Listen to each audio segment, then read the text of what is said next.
အားလုံးပဲမင်္ဂလာပါခင်ဗျာကျွန်တော် Discovery Quest Channel နေပြီးပြန်လည်ကြိုဆိုလိုက်ပါခင်ဗျာပရိသတ်ကြီးတို့အနေနဲ့ပြည်ပြည့်စုံတဲ့ဗန်ဒများတိုက်တဲ့ဇာတ်ကားတွေအများကြီးကိုကြည့်ဖို့ကြမှာပါအဲ့ဇာတ်ကားတွေမှာပြည်ပြည့်စုံတဲ့ဗန်ဒများတိုက်မှုတစ်ခုကိုစီစဉ်နေတယ်လို့မြင်ရအောင်ကြည့်လိုက်ပါကြာချင်းကမိနစ်ပိုင်းလေးပဲဗန်ထဲဝင်မယ်သက်ဆန်ထုတ်မယ်ပြီးရင်ပြန်ထွက်လာမယ်ပြီးရင်ကိုယ့်ဘဝတစ်ခုလုံးကိုပြီးပြန်ပြောင်းလဲပြလိုက်မယ်ဘယ်သူမှလည်းထိခိုက်ဒဏ်ရာမရှိဘူး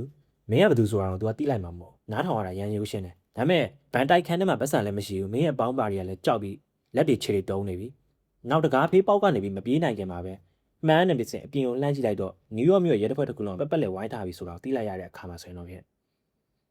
်ဒါဆိုရင်ရုပ်ရှင်တွေကလှုပ်ချင်ဖန်တီးထားတဲ့ဇက်ကွက်တက်တစ်ခုမဟုတ်ပါဘူးဗျ1982ခုနှစ်အလွန်ပူပြင်းလာတဲ့နွေရာသီမွန်းလွဲပိုင်းတစ်ခုမှာတကယ်ဖြစ်ပျက်ခဲ့တဲ့မယုံနိုင်တဲ့ဖြစ်ရမယ်ဇလန်းကြီးပဲဖြစ်ပါတယ်ဒီဖြစ်ရဆိုရင်ဘဝပြက်လို့နီးပါးဖြစ်နေတဲ့လူတစ်ယောက်ကိုမီဒီယာတွေရဲ့အမေရိကန်သမိုင်းမှာဘယ်သူမှမထင်ထားတဲ့အထိလူလူထောက်ခံအားပေးမှုကိုပါရရှိခဲ့တဲ့အကြောင်းရိုက်ကူးထားတာပဲဖြစ်ပါတယ်ဒါဆိုရင်တော့ကျွန်တော်နဲ့အတူတူ1985ခုနှစ်တုန်းကတက်ရှိခဲ့တဲ့ Dog Day Afternoon ဆိုတဲ့ဇာတ်ကားကိုကြည့်ရှုခန်းစားလိုက်ကြအောင်ပါဗျာဇာတ်လမ်းလေးမစခင်မှာဆိုရင်တော့ဖြင့်ကျွန်တော်ရဲ့ channel လေးကိုကြိုက်လို့သဘောကျတယ်ဆိုလို့ရှိရင် like and subscribe လုပ်ထားပေးခဲ့ကြပါဦးဗျလုပ်ပြီးဆိုတော့စလိုက်ကြအောင်ပါဗျာအချိန်ခါအားဖြင့်တော့နွေရာသီရောင်းပူတဲ့ချိန်ဖြစ်ပြီးအရာအလုံးဆိုပုံမှန်တိုင်းလည်ပတ်နေပါတယ်အချိန်နယူးယောက်မြို့ရဲ့ Brooklyn လမ်းမပေါ်ဘန်တစ်ခုရှိမှလူ3ယောက်ဟာဆိုရင်ကားစီးရဲမှာထိုင်နေကြပါတ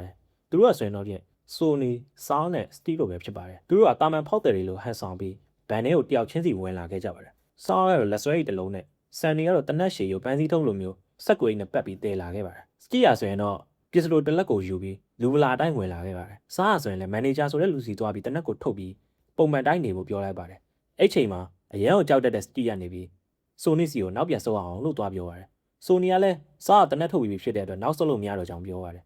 ပြီးတဲ့အခါမှာဆိုနီကလည်းတနက်ထုတ်ပြီးဒါတည်းမြတ်တိုက်တာလို့អော်လိုက်တဲ့အချိန်မှာလည်းအဖို့ဝင်တယောက်ဖြစ်တဲ့စကီယာဆိုရင်ကြောက်စိတ်ကိုလုံးဝမထိန်နိုင်တော့ပဲငါဆက်မလုပ်နိုင်တော့ဘူးဆိုပြီးပြောတဲ့အတွက်ဆိုနီနဲ့စားတို့လည်းစတီကိုသွားခွင့်ပြုလိုက်ပါတယ်သူတို့ကိုယ်တိုင်ဆိုရင်လည်းရန်ကိုကြောက်နေတဲ့အတွက်စတီကိုနားလည်ပေးလိုက်ကြပဲဖြစ်ပါတယ်အစကတည်းကတက်တိမရှိတဲ့စတီတယောက်ထွက်ပြေးသွားတဲ့အခါမှာတော့အခုဘန်ထဲမှာဓမြဆက်တိုက်ဖို့စားနဲ့ဆိုနီ2ယောက်ပဲကျန်နေပါတယ်အပြင်ကလူတွေမမြင်အောင်ဘန်တစ်ခုလုံးရဲ့ light ကားတွေကိုဆိုနီကနေပြီး light ပိတ်ပါတယ်ဆိုနီကဆိုရင်ဘန်ထဲကရှိသမျှလုံခြုံရေးကင်မရာတော့ spray ဘူးနဲ့ light မှုတ်ပါတယ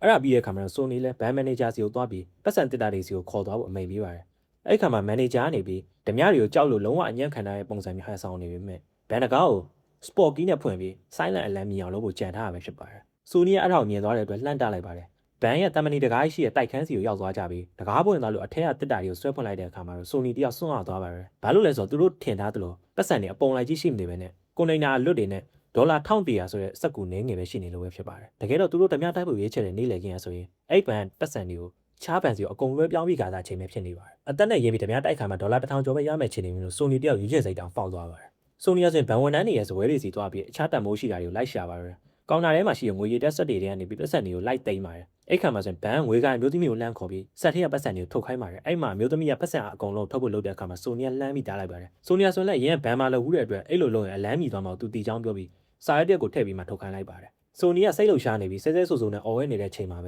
ဲငွေကိုင်မျိုးသမီးကနေပြီးသူတို့စီမှာလှုပ်လှုပ်နေတဲ့သူတွေကမိမငယ်လေးဖြစ်တဲ့အတွက်ရိုင်းတဲ့စကားတွေမပြောဘူးပြောလိုက်ပါတယ်အဲ့မှာနေမှာတကယ်အလွယ်ကြီးကစလွဲပါပဲတနက်ကင်ထားတဲ့သူအများကြီးဆိုနေရချက်ချင်းမဲ့အိမ်တွေပြတ်သွားပြီအပြစ်လောက်ထားတဲ့သူတယောက်လို့သူလည်းသူခံစားနေရတဲ့ကိုပြောတာဖြစ်ကြောင်းဖြေရှင်းချက်ပေးပါပဲအဲ့နောက်မှာဆိုရင်တော့ဆိုနီယာသူတို့ရဲ့ရာဇဝတ်မှုတပ်တ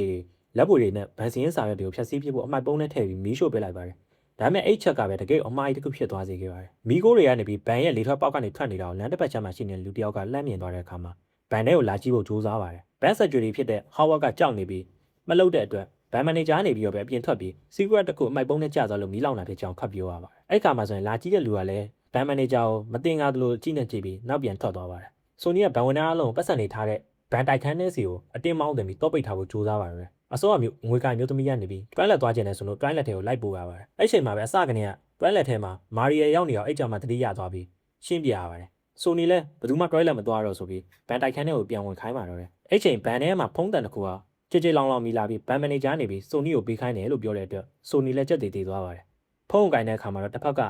ကရဲဘော်ချုပ်မိုရက်တီဖြစ်နေပြီးဆိုနီကလည်းဖုန်းကိုချပစ်လိုက်ပြီးတော့ဘန်မန်နေဂျာနဲ့ဘန်ဝန်ထမ်းတွေဘယ်လိုဖြစ်တာလဲဆိုပြီးမေးပါတယ်ဘန်မန်နေဂျာလည်းသူရတဲ့လားစာနဲ့တော့သူလည်းဟီးရိုးလုပ်ပြီးရဲတွေကိုအတိပေးမှာမဟုတ်ဘူးလို့ပြောပါတယ်ငွေကန်ကျိုးစမြလည်းမင်းတို့တေချာစီစဉ်ရောဆွဲရလားလို့အပြစ်တင်ပြောဆိုပြန်ပါတယ်ဆိုရဆိုရင်လည်းသူတို့ဖတ်ရအောင်ပြောပေမဲ့ဆိုနီကမီးရှိုးလိုက်လို့မဟုတ်အခုလိုတွေဖြစ်လာတာဖြစ်ချောင်းပြောပါတယ်မီးကွားနဲ့မိသွားတာဖြစ်ချောင်းပြောကြပြီးဘန်မန်နေဂျာနေပြီးတော့ပဲသူတို့သူဒီကနေတက်နိုင်တဲ့လောက်မြန်မြန်ထွက်သွားဖို့ပြောပေမဲ့ဆိုနီတို့ကမထွက်သွားပါသေးပဲတဝဲလဲလဲနဲ့ရှိသမျှပတ်စံတွေအကုန်သိမ်းနေလို့ဖြစ်တာဖြစ်ကြောင်းပြန်ပြောပါရ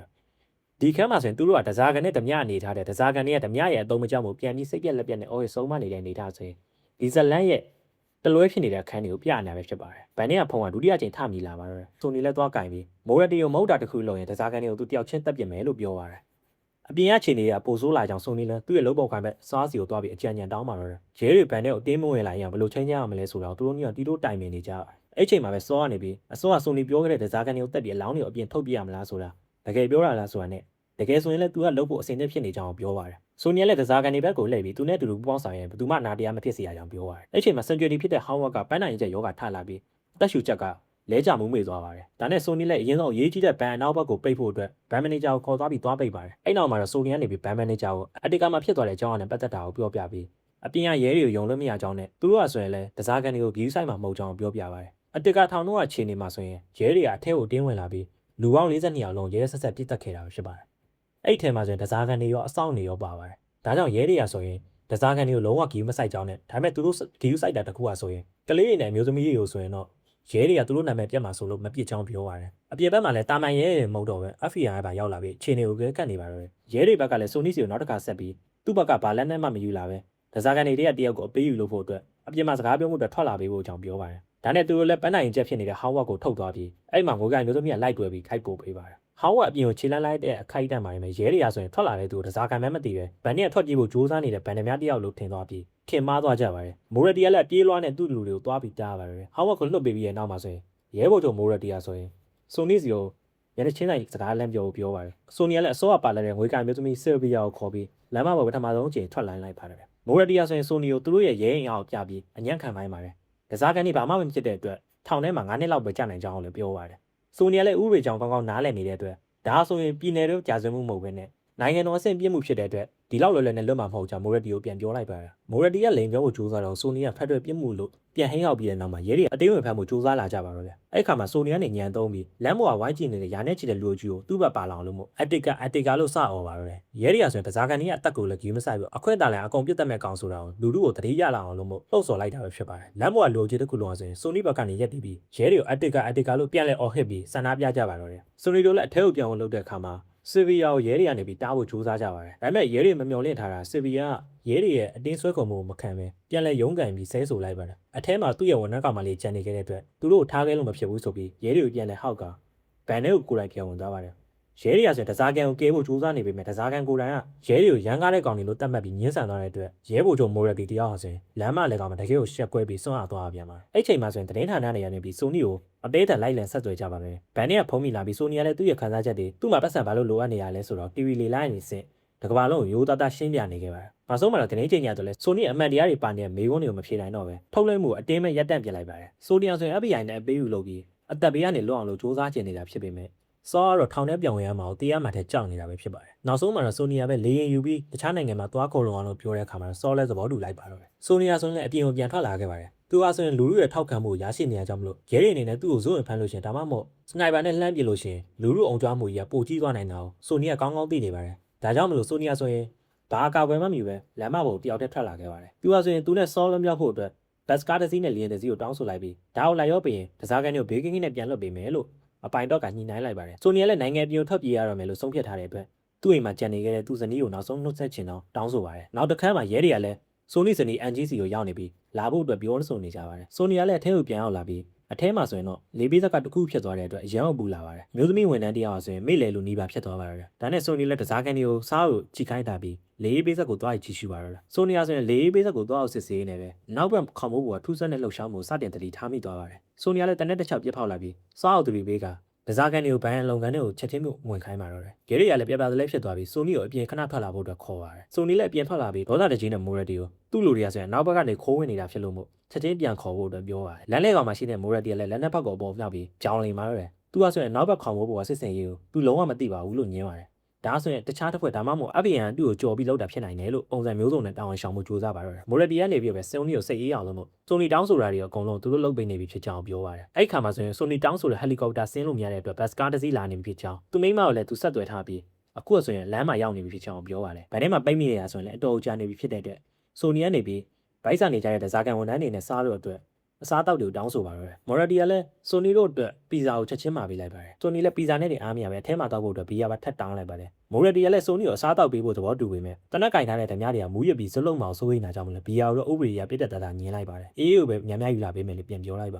ယ်ဆိုနီလည်းအထဲကိုပြောင်းဝင်လာပြီးစောကိုအကျိုးအကြောင်းပြန်ရှင်းပြပါတယ်ဆိုနီမှာထားတဲ့ပီဇာရောက်လာတဲ့အခါမှာဆိုရင်လည်းပီဇာပို့တဲ့ကောင်လေးခင်ဗျာမှာလည်းတနိုင်ငံလုံးကဓာတ်ရိုက်ကြည့်နေပဲသတင်းကင်မရာတွေနဲ့တနက်သမားတွေကြားမှာတုံလုံးချောင်ချစွာနဲ့ပဲဘန်အောင်ပီဇာလာဖို့ရှာပါတယ်အဲ့ခါမှာစားတောက်တော့ပတ်စံပေးရမယ်ဆိုပြီးဘန်နီကဓမြလိုက်ထားတဲ့ပတ်စံတွေနဲ့ဆိုနီကပီဇာဘို့ထုတ်ရှင်းมาတော့တယ်ပီဇာဘို့ရှင်းပြီးတဲ့နောက်မှာဆိုနီကစိတ်ကူးပေါက်သွားပြီးဘန်နီကတိုက်ထားတဲ့ပတ်စံတို့ကြီးကိုလမ်းမလဲကောင်မှာဒီထဲကိုမြှောက်ပစ်ပြီးဝဲပစ်လိုက်ပါတယ်အဲ့ခါမှာလမ်းမဝက်လုံးကျပတ်စံကိုလူကောက်ဖို့အတွက်ကန့်သက်ထားတဲ့နေရာတွေကိုတိုးဝင်လာတဲ့အတွက်ရဲတွေခင်ဗျာမှာလည်းလူလူကြီးကိုအသေးချင်လိုက်ထင်ရပြန်ရှာပါတယ်ဆိုနီကတော့ရဲတွေကိုကောင်းကောင်းကြီးဒုက္ခပေးနိုင်လိုက်တဲ့အတွက်စိတ်ကြည်နဲ့စွာနဲ့ပဲဘန်နီကိုပြန်လည်ဝင်ရောက်သွားပါတယ်ဆိုနီကဆိုရင် BNN စစ်ပြန်တယောက်ဖြစ်တဲ့အတွက်စစ်တပ်ထဲမှာတနက်ဖြုတ်ပုံတက်ပုံကင်ပဲပုံတွေကိုတေချာတက်မြောက်ထားတဲ့သူပါအခုပီဇာတွေစားပြီးစိတ်အေးသွားတဲ့အချိန်မှာတော့ဘန်ဝင်တဲ့ကောင်မလေးတယောက်ကိုဆိုနီကနေပြီးတနက်နဲ့စစ်ချီပုံကိုတင်ပြပေးနေပါတ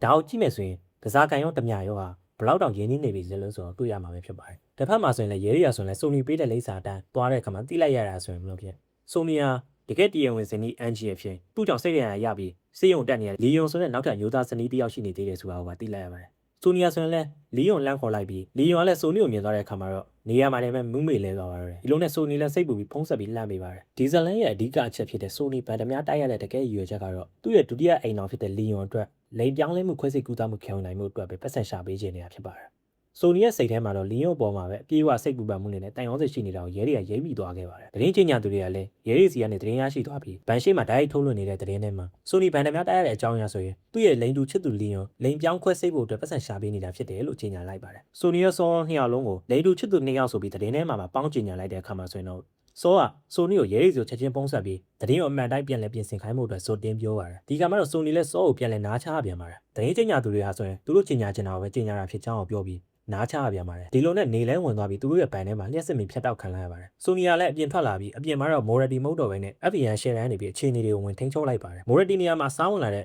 FBN agent ရှယ်ရန်ဟာဆိုရင်အလွန်အေးဆက်ပြီးစီကံကြီးရဲ့လူတစ်ယောက်ပဲဖြစ်ပါတယ်ရှယ်ရန်ကဒဇာကန်ရဲ့အခြေအနေကိုကိုယ်တိုင်မျက်မြင်စစ်ဆေးဖို့အတွက်ဘန်ထဲကိုပေးဖို့မတောင်းဆိုခဲ့ပါတယ်။ဆိုနီကသူ့ရဲ့တင်းကျပ်တဲ့စီကံအချို့နဲ့သဘောတူလိုက်ပြီးရှယ်ရန်ကလည်းဘန်ထဲကိုတီးငြိမ်ငြိမ်ပဲဝင်လာပြီးဒဇာကန်ကိုလိုက်စစ်ဆေးပါတယ်။ဘန်ထဲရောက်တဲ့အခါမှာတော့ရှယ်ရန်ကစောကိုတေချာအကဲကပ်လေ့လာခဲ့ပါတယ်။စောကသူ့ရဲ့ right ကိုကင်ထားပြီးတိတ်ဆိတ်ငြိမ်သက်နေပေမဲ့အလွန်အမင်းစိတ်လုံရှားနေတဲ့ပုံစံမျိုးဖြစ်နေခဲ့ပါတယ်။ပြီးတော့စောကနေပြီးသတင်းထဲမှာလိန်လူချစ်သူနှစ်ယောက်လိုကြေညာနေတာကိုရက်ဖို့အတွက်လည်းပြောလိုက်ပါတယ်။ရှယ်ရန်ဆိုလည်းဆိုနီကိုတော့စကားပြောပြီးစီးအောင်လို့ရနိုင်ပေမဲ့ဆိုကတော့ဘာလို့မယ်ဆိုတော့ခံမှန်းခတ်ပြီးပိုအန်နေများတဲ့သူဖြစ်ချောင်းဆိုတာကိုသိသွားခဲ့ပါတယ်။အဲ့နောက်မှာတော့ရှယ်ရန်နေပြီးဆိုနီကိုစကားနဲ့ပြောအောင်ဆိုပြီးအပြင်ကိုခေါ်လာခဲ့ပါတယ်။သူကဆိုနီကိုစောရဲ့အရေးကိုသူတို့ FBN ကနေပဲကြိုက်တယ်ဖြစ်ရှင်းမှဖြစ်ကြောင်းနဲ့ဆိုနီကိုတော့ငြိမ်ငြိမ်လေးပဲထိုင်ဆောင်နေပါလို့ပြောပြီးပူပေါင်းဆောင်ရဖို့အတွက်ပြောပါတယ်။ဆိုနီကလည်းသူ့ရဲ့လောက်ခေါ်ကန်ဘက်ကိုတစ္ဆာဟောဖို့ညှင်းဆန်ပြီးသူကဆိုရင်စောဘက်ကနေပြီးပြင်းပြင်းထန်ထန်ကာကွယ်ပြောဆိုနေခဲ့ပါတယ်။အထက်ပြန်ရောက်တဲ့ကောင်ကစောကနေပြီးဆိုနီကိုရှယ်ရန်ကဘာပြောခဲ့လဲလို့မေးတဲ့အခါမှာဆိုနီကနေပြီးဘတ်စကားတွေလေရင်တွေစီစဉ်နေတာဖြစ်ကြောင်းပြန်ပြောပါတယ်။ FBN ကသူ့ကိုပြစ်မှတ်ထားနေတယ်ဆိုတာကိုဒါစောသိသွားလို့ရှိရင်ထိတ်လန့်တုံလို့ပြီးတနက်တွေစတင်ပြစ်ခတ်နိုင်တယ်ဆိုတော့ဆိုနီကသိနေခဲ့ပါတယ်။ဒါကြောင့်ဆိုနီကဆိုရင်စောကိုတီးနေအောင်လို့မို့ဒီလိုအချက်ကိုဖုံးကွယ်နေခဲ့ရပဲဖြစ်ပါတယ်။အဲ့ချိန်မှာပဲစီးချိုခန်းရှိတဲ့ဘန်မန်နေဂျာနေပြီးပြင်းထန်တဲ့စိတ်ဖိစီးမှုတွေနဲ့အပူဒဏ်တွေကြောင့်မလို့ရုပ်ပြက်မူးမေလဲသွားပါတယ်။ဆိုနီယာဆိုရင်လည်းအပြင်ကရဲတွေကဆရာဝန်တယောက်ကိုလွှတ်ပေးဖို့တောင်းဆိုခဲ့ပြီးဘန်မန်နေဂျာကိုကူးတာပေးဖို့အတွက်ဘန်ထဲကိုပေးဝင်ခဲ့ပါတယ်။တစ်ဆက်တည်းမှာပဲရှယ်ရန်နေပြီးလီယွန်ဟာဆိုရင်ဆိုနီနဲ့ဖုံးပြောဖို့ဖြစ်နေပြီဖြစ်တဲ့အကြောင်းပြန်ပြောလိုက်ပါတယ်။ဒီလိုနဲ့ဆိုနီနဲ့လီယွန်လည်းဖုံးဆက်ခဲ့ကြပြီး